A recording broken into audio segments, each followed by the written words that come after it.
Blog Talk Radio.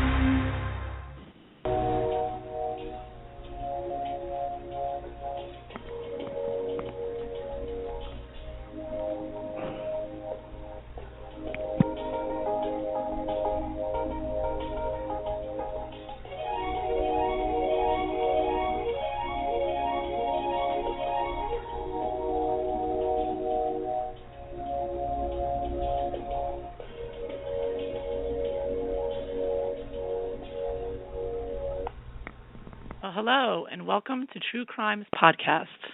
Today is Monday, July 13th, 2015, and today I have a very interesting guest, Dr. Andrew G. Hodges.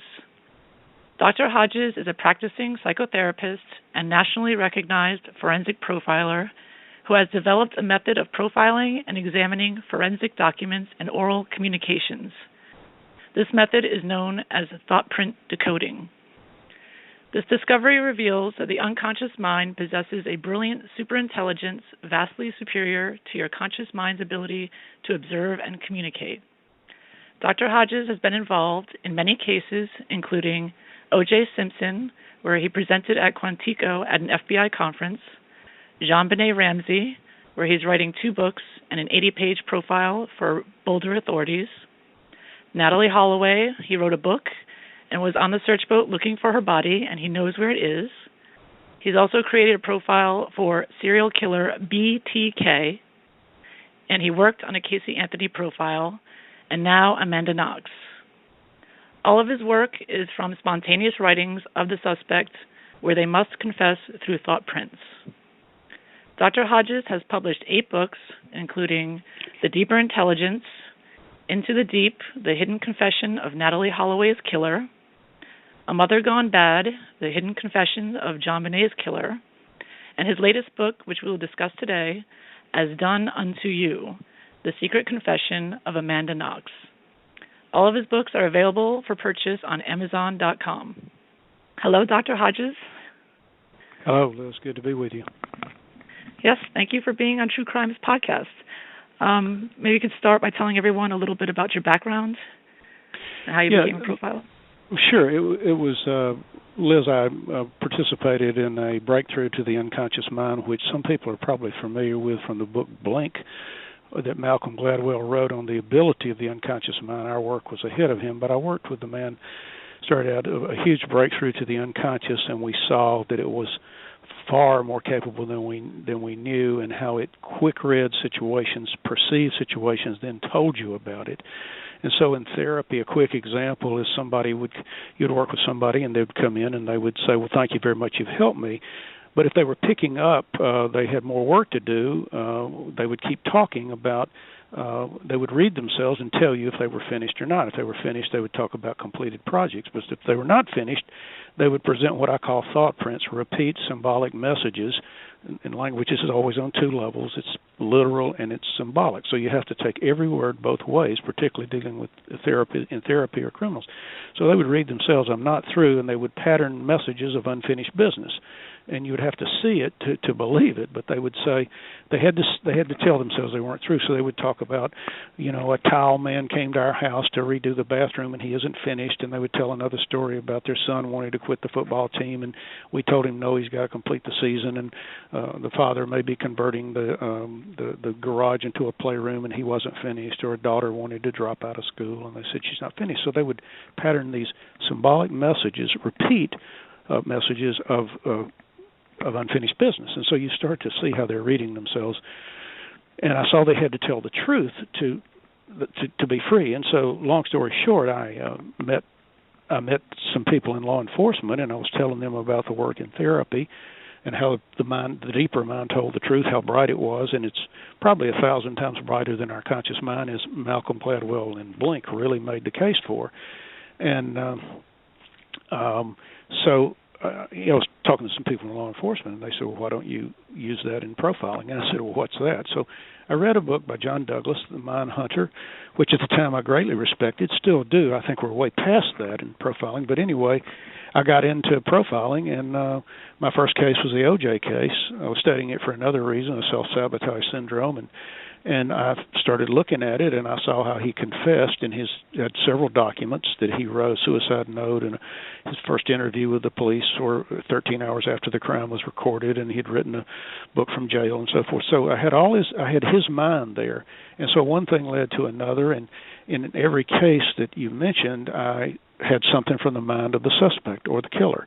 And they all confessed between the lines. I let them tell me. So what I saw was they had to confess. So they knew deep down, they have this inbuilt deep down moral compass, and that's what, it's like a Lady Macbeth moral compass. Once you kill or do something very criminal, you've got to confess, and they'll confess only between the lines. They'll try to cover it up. So that's what I do, and I depend on them to tell me the story. They're reading themselves. So I enter every case, and I've certainly seen people that are innocent and believe they're innocent, but I enter every case neutral, and they tell me through this idea of the way they read themselves, and they tell me in their thought prints if they did it or not and why, and they give you the whole story, and you learn. I mean, we have to understand the unconscious mind is a truly super intelligence, and it can tell you vastly more than you can ever figure out on your own, and vastly more than their conscious mind can tell you or my conscious mind can keep up with. And so I really try to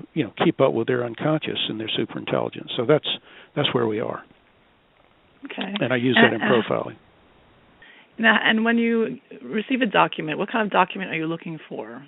Well, I'm looking for anything. I've done some private work, some public work, but I mean, like in O.J.'s case, he had a recorded police interview, he had a suicide note, he had a recorded Bronco chase. There's more in there than you know. He wrote a book from jail. So I look at anything from his mind. My next case was the Ramsey case, which had the ransom note. And so in the first case, I had a suspect, and I profiled to see if he did it. He confessed to it, and I told an amazing story of why he did it, O.J.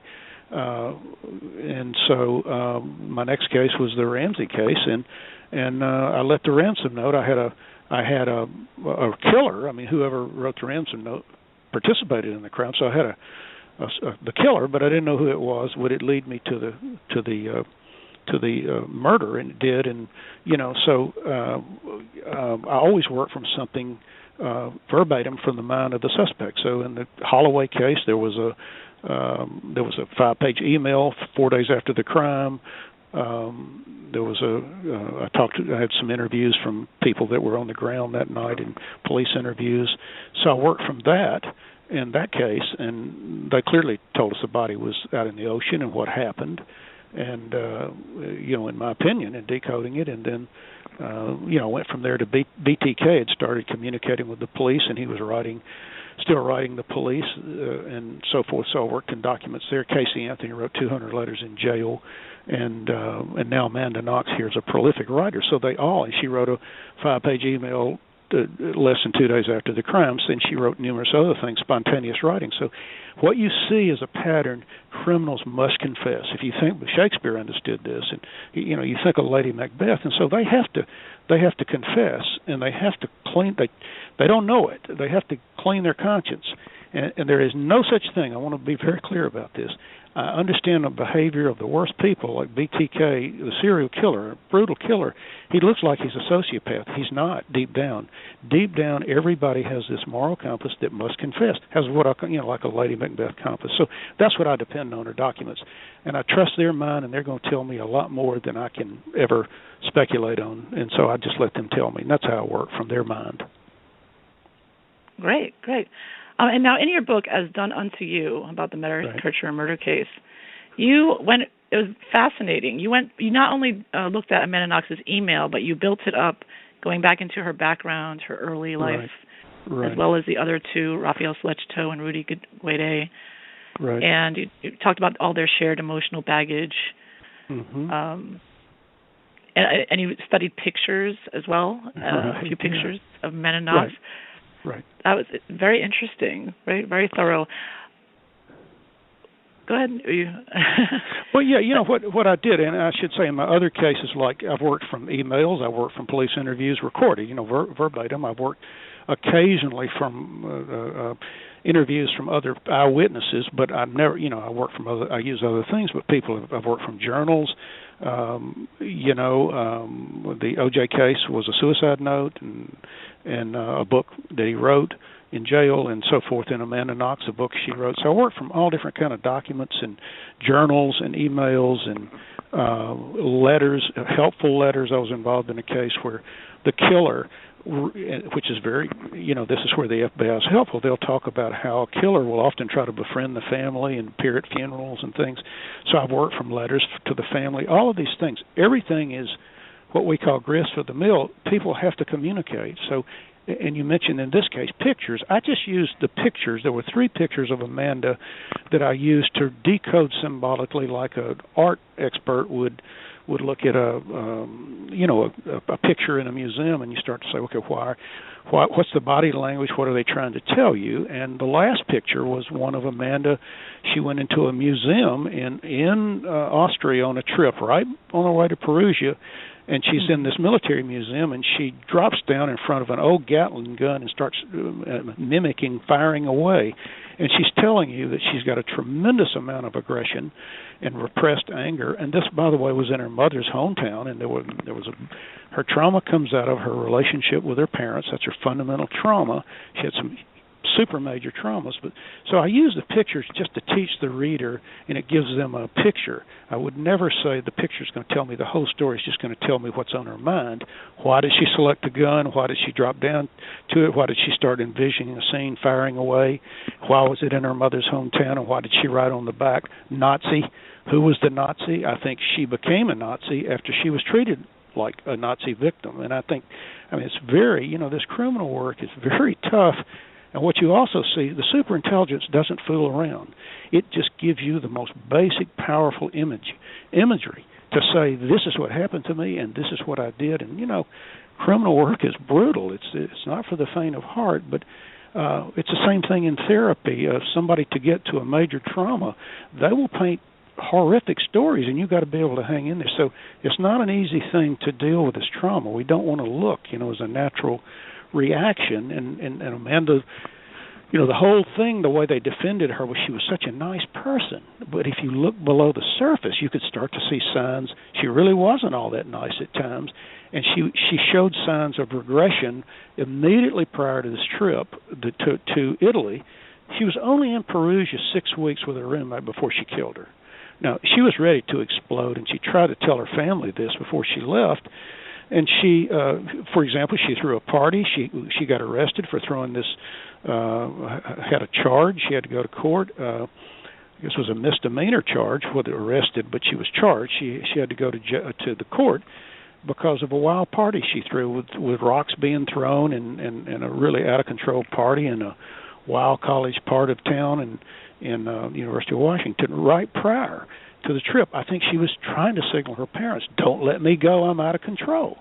And she staged a burglary with her roommates in April before she left in 2007 and thought it was a lark, but she was trying to tell them, I'm out of control. And they took her to Italy, and her family over there in Europe got her a job, and she didn't show for it. She was out of control and just let everybody down. So when she got to Perugia, where the crime took place, she was only with her roommate 6 weeks and before she erupted, and so she was announcing she was on the verge of exploding. So that's how I work, and she wrote this email within 48 hours of the crime, and typical of criminals, they must tell you this, and so it was the freshest thing that she did spontaneously was this email less than 48 hours after the crime, and it's the whole story. It's a 5-page email, and that's what I looked at. For the first story, she wrote other writings, spontaneous writings, and they all match. So, now, what thought prints from her email stand out to you? Well, if you go through it, I'm looking at a 5-page email, and it took me a long time, and I detailed this in the book, and in one sense, too many details, but it was necessary to make the case. And I'm a forensic profiler, and I want to make the scientific case. This is a science, by the way, but we documented that in an 80-page report on the Ramsey case. Here I'm writing to the lay readers, to the lay public, to the public, but I also want to make the scientific case. So So this deeper mind is so brilliant, it tells you exactly how it works. This is how it starts out. What it will do is you read every